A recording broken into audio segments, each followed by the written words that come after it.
Olá, bom dia. Começando mais uma edição do ABC da Notícia, seu programa semanal que traduz pautas importantes de uma maneira simples e acessível para você. A gente traz para a conversa temas que estão presentes na nossa vida, assuntos que mudam numa velocidade tão grande que vale uma parada para a gente refletir e entender o que está acontecendo. É por isso que nós vamos falar hoje aqui sobre amizade. Amizade em tempos de vida digital. Teremos a participação da jornalista Daniela Arraes, da plataforma Contente, que trata do bem-estar na internet, e da psicanalista Luciana Vieira de Mello. Quem me acompanha todos os sábados, além de você, que nos ouve, é o jornalista especializado em educação, Alexandre Sayad. E Ale, que semana foi essa com o ministro da Educação, ex-ministro, né? Prende ministro, solta ministro. Que coisa, hein? A educação segue na inércia. Quer dizer, as trocas acontecem e a educação segue na inércia graças aos professores e aos municípios e estados. Quer dizer, independente do MEC. Impressionante. E o amigo que era amigo já não é mais amigo. Sim. Quer dizer, a amizade acabou ali. Era presencial, hein?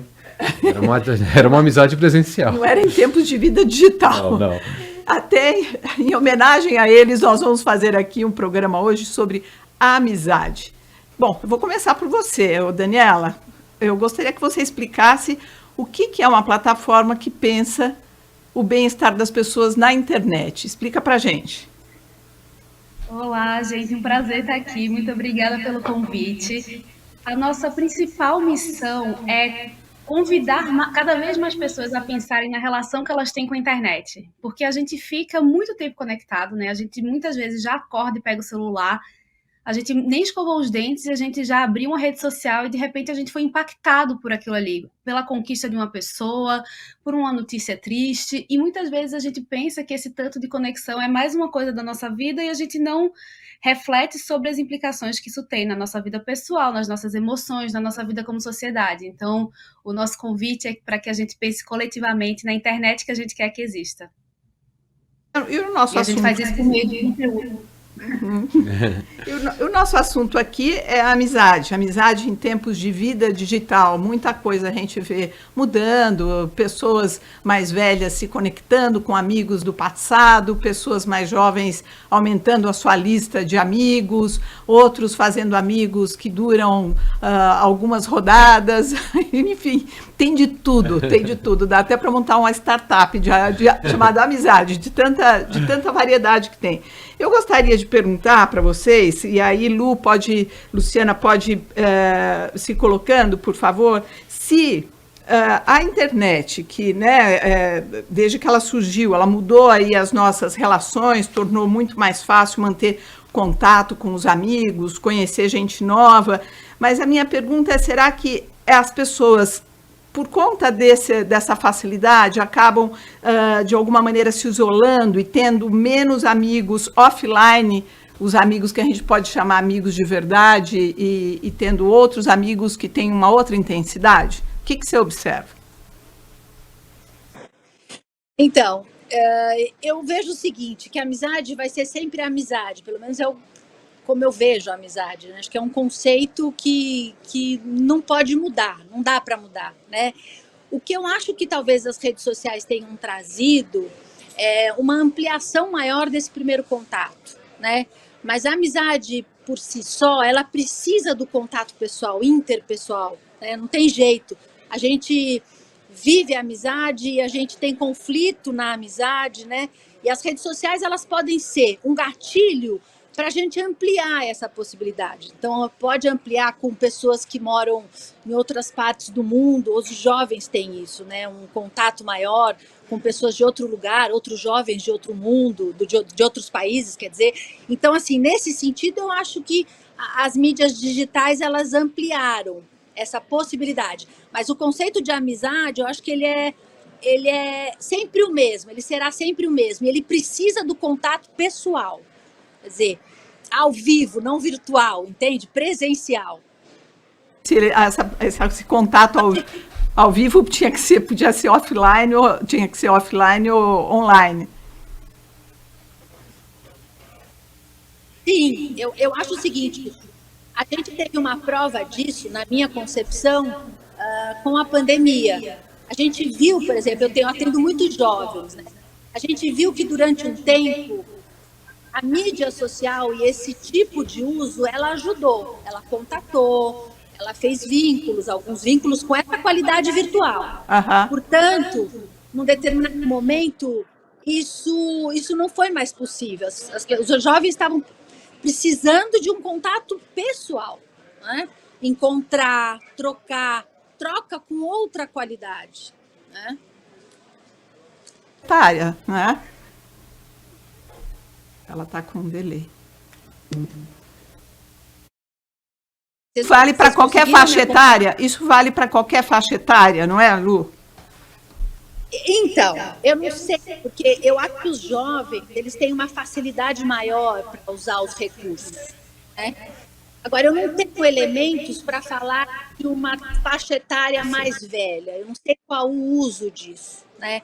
O que eu acho que a gente pode pensar é que o conceito amizade, ele precisa de um contato, ele precisa dos elementos que fazem a ligação da amizade. A pergunta que eu faço é possível uma amizade virtual, né, a partir desses parâmetros que a gente tem hoje?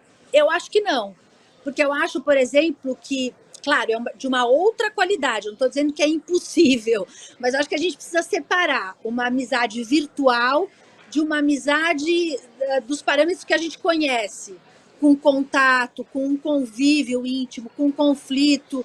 Porque o que as redes sociais elas nos mostraram hoje, pelo menos?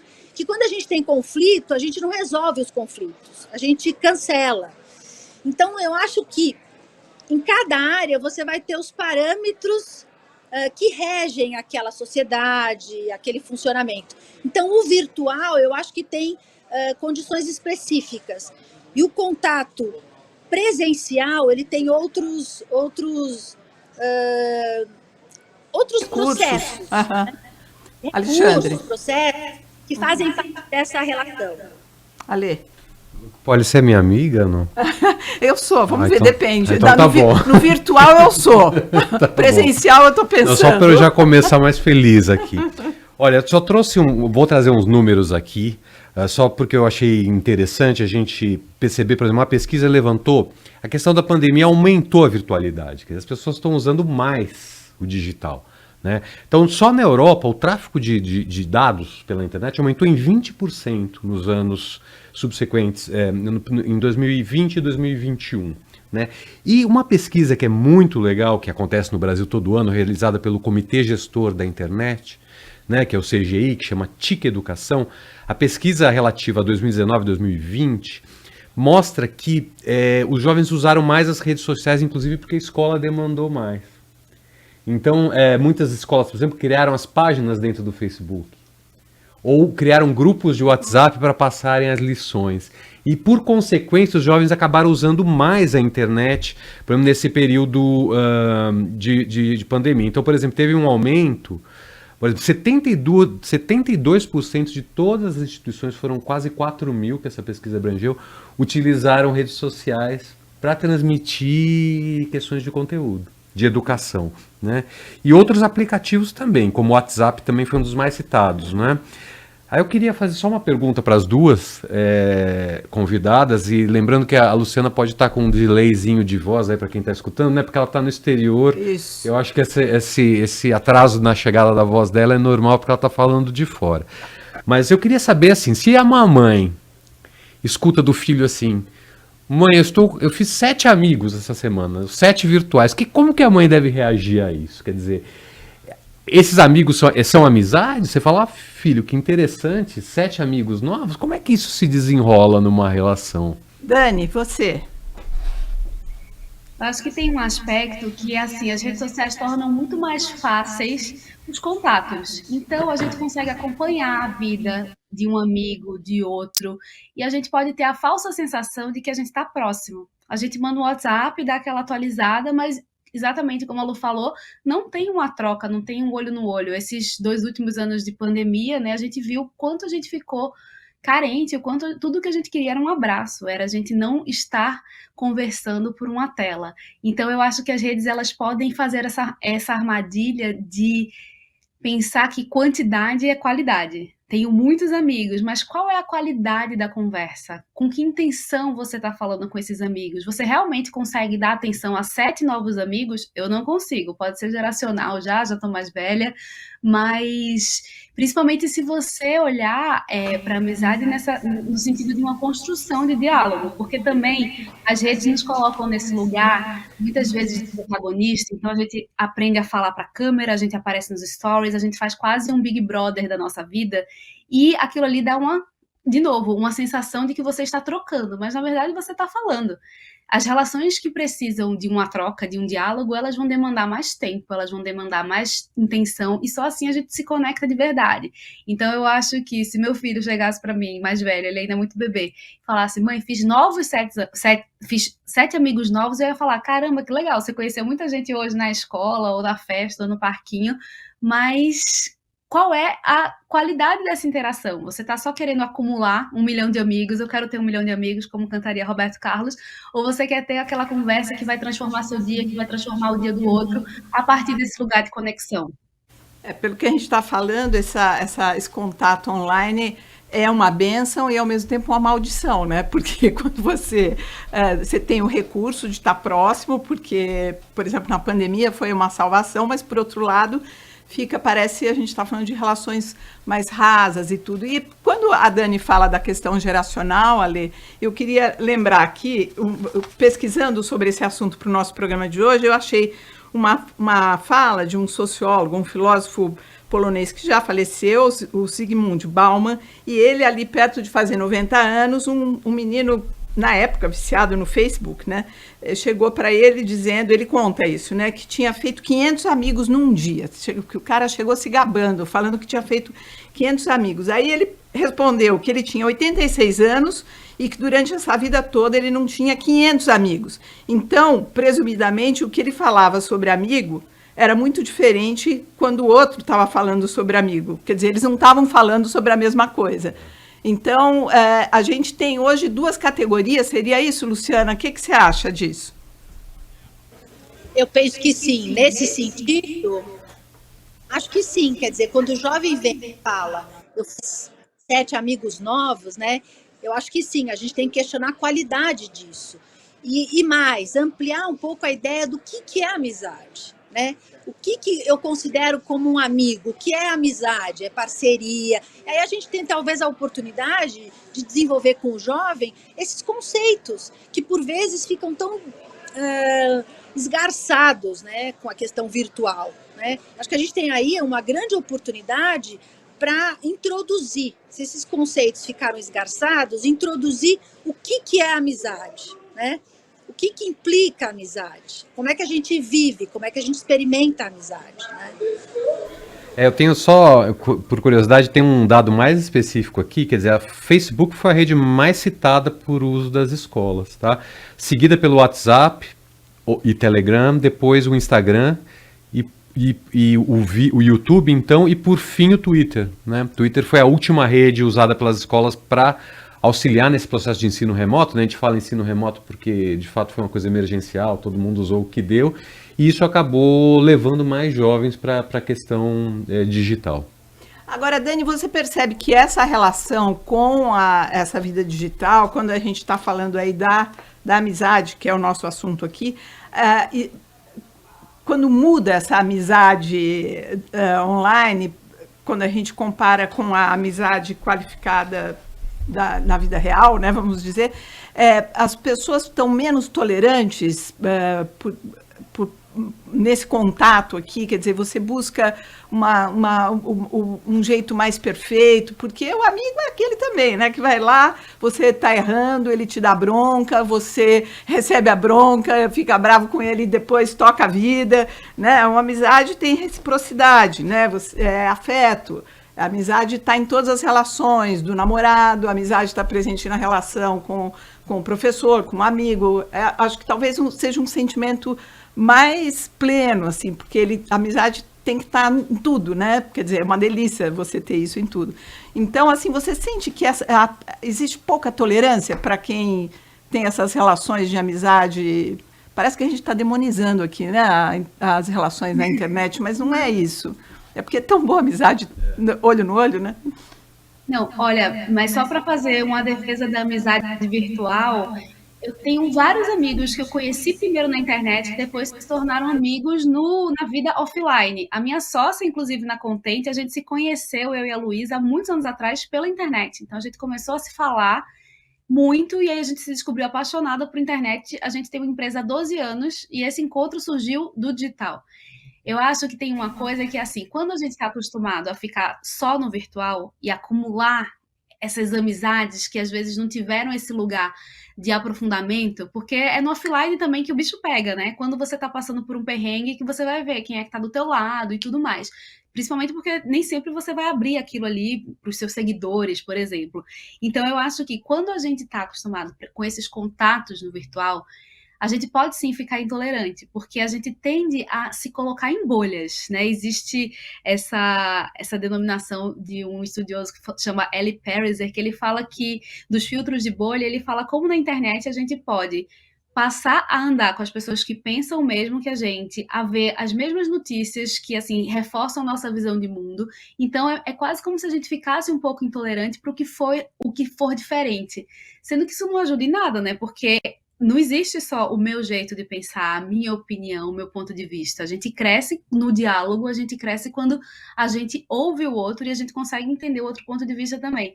Então eu acho que por essa facilidade do virtual, aí você fala assim, falou uma besteira, vou cancelar essa pessoa, vou silenciar, Que ela vou falou, bloquear, vou exato. parar de seguir, né?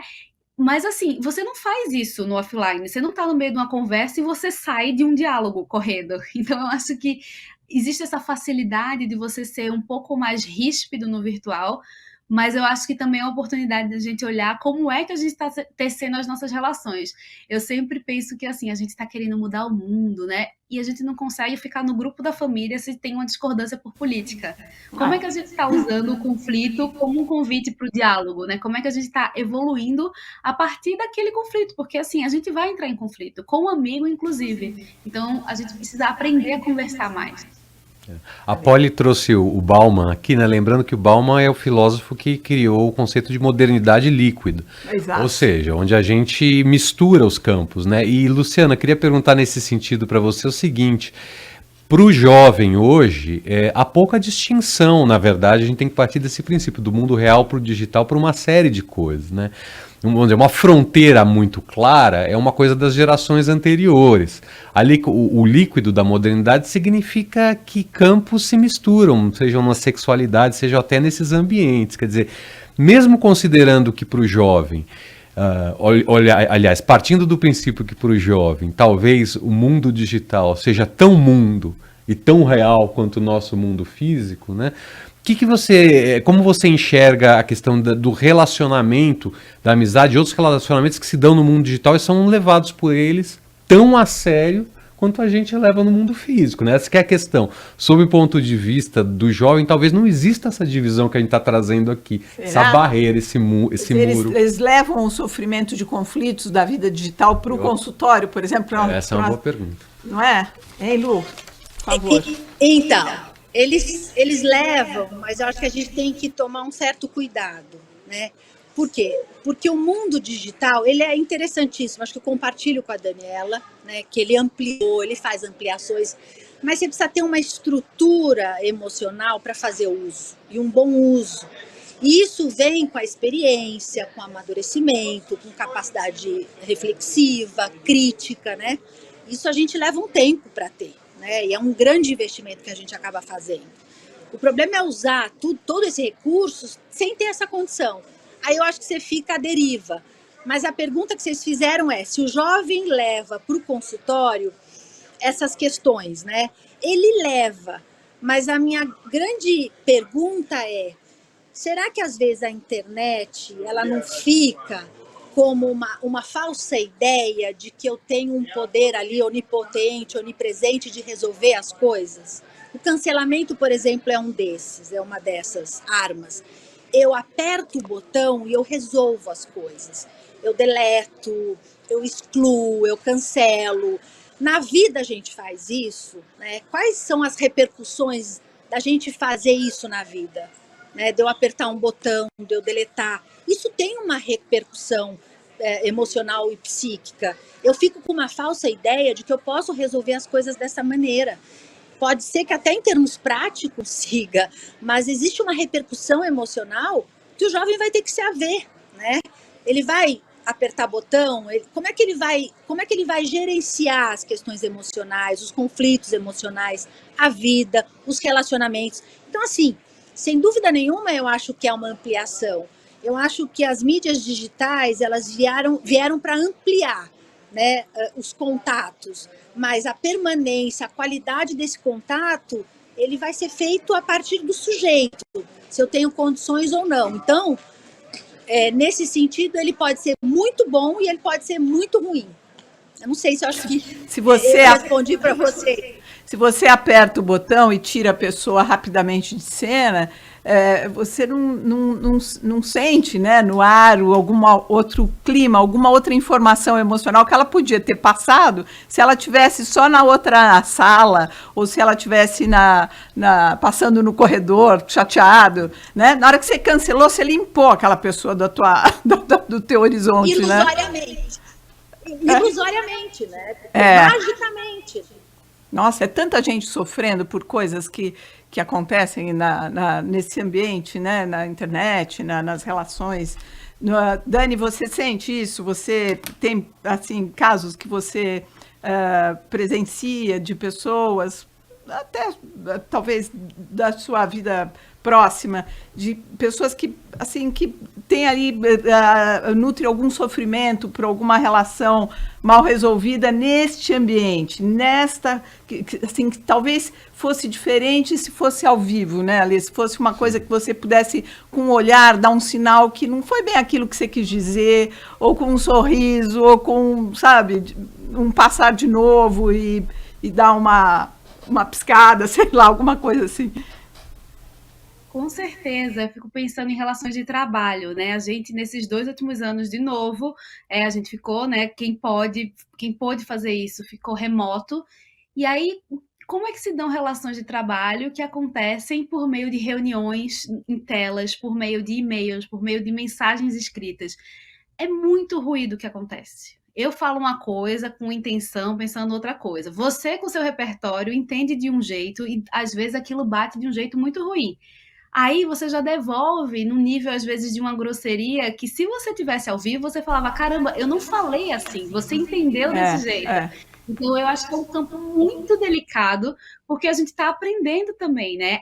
Tem o benefício, né, de, tipo, você pode fazer um time com pessoas de diferentes lugares do Brasil, isso é maravilhoso. Ao mesmo tempo, a falta dessa presença, eu acho que em muitos momentos faz com que o entrosamento da equipe demore a acontecer e, principalmente, que o trabalho tenha mais ruído do que teria se a gente tivesse todo mundo numa mesma sala e, inclusive, a gente tivesse momentos de descontração. Eu sempre falo, não tem mais aquela hora do cafezinho que você encontra seu colega ali para tomar um café, conversa 5 minutos, dá uma oxigenada e você volta para o seu trabalho. Assim, a gente fica meio máquina, emendando uma reunião atrás da outra, muitas vezes sem respiro, e eu acho que isso é ruim para a gente precisa reaprender, nem reaprender, né? Mas aprender como é que a gente trabalha, ou remotamente, ou no modelo híbrido, para entender que as pausas são necessárias, que as conversas de descompressão são desnecessárias também. Começar uma segunda-feira, perguntar como é que foi o final de semana, qual é a série que você está assistindo, tentar humanizar mais para a gente ficar menos robô e mais ser humano mesmo. Bom, a Dani já deu um recado aí final para a gente prosseguir, caminhando para o encerramento. Luciana Vieira de Mello, você tem algo para dizer assim para a gente encerrar essa edição? Quer dizer, a Dani falou aí de uma reflexão para você pensar, trazer um pouco de humanidade para essa relação virtual. O que você diria para quem está nos ouvindo agora? Eu acho assim, a gente não precisa excluir a rede social. Acho que a gente percebeu que ela realmente ajudou muito. Por exemplo, no consultório, chegou um momento onde a gente não podia se encontrar. Então, imagina que eu encontrava com os meus pacientes pessoalmente, né? 2, 3 vezes por semana. Esse é o trabalho tradicional da psicanálise. Quando eu não pude mais fazer isso, eu usei a rede social como uma ferramenta. Agora, ela não substitui o encontro pessoal. Isso precisa ficar claro. Eu acho que quando isso fica claro, não há briga, né? A gente vê a característica de cada um, né? do que é virtual, do que é um encontro como nós estamos fazendo nesse momento e do que é um encontro pessoal, né? A gente tem essa qualidade de percepção, de diferenciação. Acho que a gente vai poder usar os dois modelos de um jeito muito bom e muito produtivo, se a gente tiver essa consciência. Que é um assunto nosso recorrente aqui. Você sabe o que é, né, que eu vou falar? Não. Que é, não é meu amigo, pronto. que é o seguinte, a gente prefere, claro que agora, por vários motivos, os convidados estão longe ou não podem e tal, e são convidados que a gente quer muito, como vocês duas, então tudo bem, a gente faz online. Mas é outro programa quando os convidados estão aqui de forma presencial. A gente se olha, um vai falar, o outro gesticula, não estou dizendo, viu, gente, que o programa de hoje não está bom, por favor. Mas, assim, é outra coisa, muito mais Rende legal. um outro tipo de debate, às vezes. Sim, isso dá Só fazer um adendo aqui, é que existem elementos que não são captados no virtual. Não são captados, não são. São elementos muito finos, muito delicados e específicos das relações pessoais, quando a gente está junto com o outro. Impressionante. Isso a gente não pode perder de vista. Os emojis, de certa maneira, nasceram por conta disso, né? Para levar um pouco mais do que a palavra, né? No digital. Desculpa, Dani, pode falar. Dani. E eu não sei se para vocês, mas assim, como a gente ficou esse tempo na pandemia, em casa e tudo mais, até agora eu ainda estou contando, assim, caramba, estamos aqui presencialmente, eu comemoro cada vez que alguma coisa acontece presencialmente, assim, eu ainda não me acostumei, sabe? Porque tem esse lugar de nutrir de um outro lugar mesmo. A gente dá o maior valor, né, para isso. Bom, meninas, muito obrigada. Nosso tempo chegou ao final. Quero agradecer a presença da Dani Arraes, da Contente, plataforma que pensa sobre o bem-estar na internet, e da psicóloga psicanalista Luciana Vieira de Mello, que nos atendeu tão gentilmente. Agradeço a você, Alê Sayad, como sempre, eu não vivo sem você nesse programa. Eu também. E também a colaboração para as redes sociais da Thalita Moreto. O apoio na parte operacional é do Gustavo Giovanni, a coordenação do programa do Renan Suquevicius. Além de nos encontrar nas redes sociais, você pode enviar sua opinião ou sugestão pelo WhatsApp da rádio, que é o 999-592-100. Eu sou Maria Cristina Poli e esse foi o ABC da Notícia. Tchau, até sábado. Até sábado.